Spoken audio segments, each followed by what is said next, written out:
പടച്ച റബ്ബേ, ഇപ്പൊ തന്നെ വീണേനെ. പാത്തുവോ, ഉമ്മുമാടെ കൂടി വന്നാ? ഉമ്മ ഫോട്ടോ അല്ല വന്ന അന്റെ ബാഗ് എവിടെ? അയ്യമ്മ, ബാഗ് എടുക്കാൻ മറന്നു. പഠിച്ചോനെ, ഞാൻ എന്തേ കേക്കണേ? ബാഗ് എടുക്കാൻ മറക്കേ. പിന്നെ എന്തിനാണ് ഈ പാത്തു സ്കൂളിൽ പോണേ? വാപ്പച്ചി അന്ന് തച്ചു കൊല്ലം ഹിമാറെ. ഓ, വാപ്പച്ചിയോട് ഞാൻ കാര്യം പറഞ്ഞോളാം. ഇന്ന് എനിക്ക് ലഹരി തലക്ക് പിടിച്ചപ്പോ ബാഗ് എടുക്കാൻ മറിയിച്ചേ. പറയ്, എന്ത് ലഹരിയാണ് ഇന്ന് കഴിച്ചത്? ഇമ്മ, ഈ ലഹരി എന്ന് പറഞ്ഞ എന്റെ മാത്രല്ല, എപ്പോഴും ചെയ്യാൻ തോന്നുന്ന ഈ തലച്ചോറിനൊക്കെ സന്തോഷം തരണതെല്ലാം അത് ലഹരി തന്നെയാ.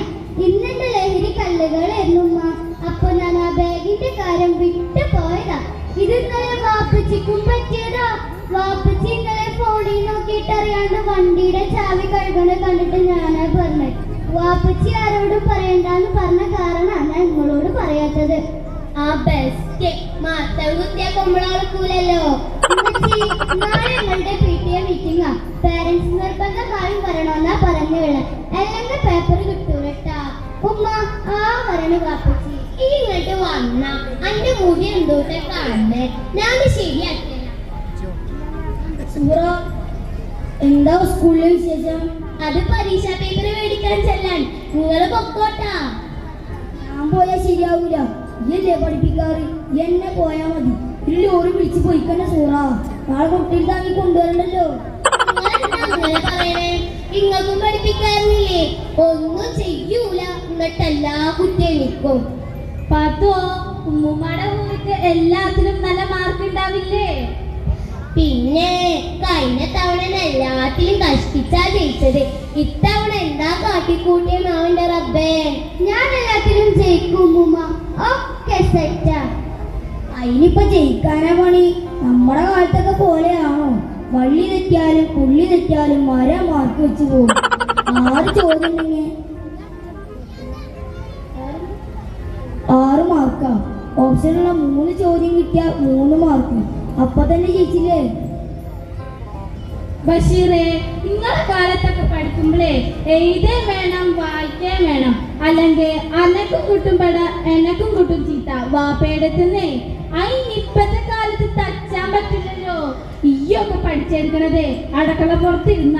എങ്ങാനും വായിക്കണ ശബ്ദം കേൾക്കാതിരുന്ന അപ്പ ഒരു ഉരുക്കിലേറ്റ്. എത്ര പണി ഉണ്ടായാലും രാത്രി കിടക്കണേന് മുന്നേ പഠിച്ചെന്ന് 2 ചോദ്യം ചോദിച്ചിട്ട് പഠിച്ചങ്ങ് ഉറപ്പ് വരുത്തും. എന്നാലേ അനക്കൊക്കെ താമതരുള്ളൂ. ഇപ്പൊ അങ്ങനല്ലല്ലോ.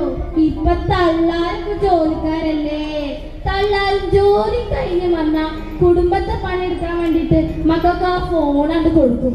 എന്നിട്ട് ഒരു പറച്ചില്ല, ഗ്രൂപ്പ് നോക്കി പഠിച്ചാളാന്ന്. ഉമ്മ പറഞ്ഞത് ശരിയാ. ഉമ്മ എങ്ങനെയാ പറയാറ്? കുട്ടികൾക്ക് എന്ത് ഗ്രൂപ്പ്? യൂട്യൂബ് തന്നെ യൂട്യൂബ്. ഇവര് പഠിച്ചാ പഠിച്ച്, ഇല്ലെങ്കില്ല. അത്ര തന്നെ. മാറേണ്ടത് സുഹറ കുട്ടിയോള് മാത്രല്ല, ഈ ഓനും കൂട്ടിയിട്ടാ. ബഷീറെ, ഈ ഓളെയും ഓളെന്നെ കുറ്റം പറഞ്ഞാലൊന്നും കുട്ടിയോളിൽ മാറ്റം വരാൻ പോണില്ല.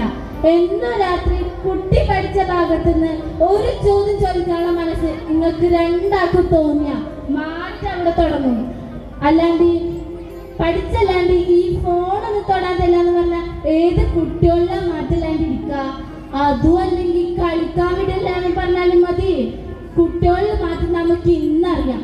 ഇപ്പൊ പെറ്റ കുട്ടികൾ വരെ ഇമാര് ഫോണ് കാണിച്ചല്ലേ ചോറ് കൊടുക്കണേ.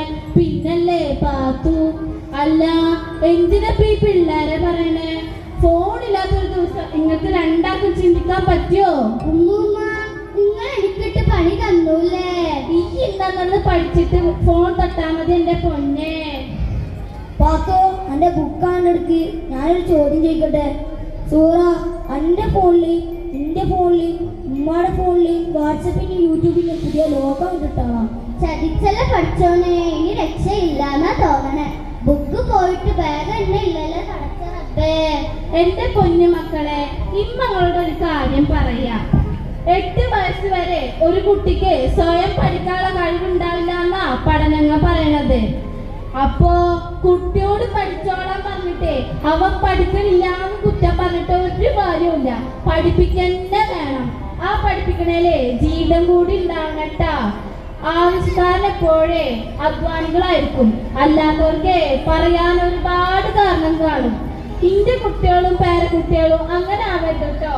നിങ്ങളുടെ കുട്ടികളുടെ കൂടെ സമയം ചെലവഴിക്കാൻ നിങ്ങൾക്ക് സമയമില്ലെങ്കിൽ നിങ്ങളുടെ കുട്ടികളെ മാത്രം നോക്കാൻ സമയം കണ്ടെത്തണ ഒരു മാഫിയ, ലഹരി മാഫിയ ഇവിടെ വളർന്നിട്ടാ. അത് നിങ്ങൾ മറക്കണ്ട. നിങ്ങൾ ടിവിയിലെ വാർത്തകൾ കാണാറില്ലേ? ഇപ്പത്തെ മക്കൾ എന്തൊക്കെയാ കാട്ടിക്കൂട്ടണേ.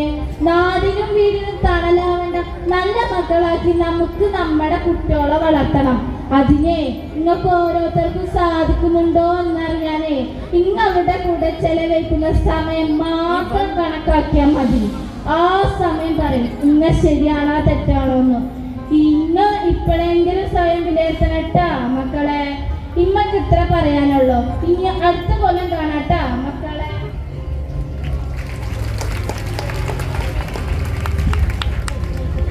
പഠനം കുട്ടിയുടെ കടമയാണെങ്കിൽ പഠിച്ചു എന്ന് ഉറപ്പുവരുത്തേണ്ടത് നമ്മൾ ഓരോരുത്തരുമായ രക്ഷിതാക്കളുടെ കടമയാണ്. മക്കൾക്ക് വേണ്ടി ജീവിക്കുന്ന നമുക്ക് ഓരോരുത്തർക്കും അവരുടെ പഠനത്തിന് വേണ്ടി ചെലവഴിക്കേണ്ടി വരുന്ന ലക്ഷ്യങ്ങൾക്ക് പകരം മാറ്റിവെക്കാൻ നമുക്ക് ഓരോ ദിവസത്തെയും 10 മിനിറ്റിന് സാധിക്കുമെന്ന് ഓർമ്മിപ്പിച്ചുകൊണ്ടും ഞങ്ങളുടെ ഈ കൊച്ചു സ്കിറ്റ് എഴുതി ഞങ്ങളെ തയ്യാറാക്കി ഒരുക്കി തന്ന ദീപ്തി ടീച്ചറിന് നന്ദി പറഞ്ഞുകൊണ്ടും ഞങ്ങളുടെ ഈ കൊച്ചു സ്കിറ്റ് നിർത്തുന്നു. നന്ദി, നമസ്കാരം.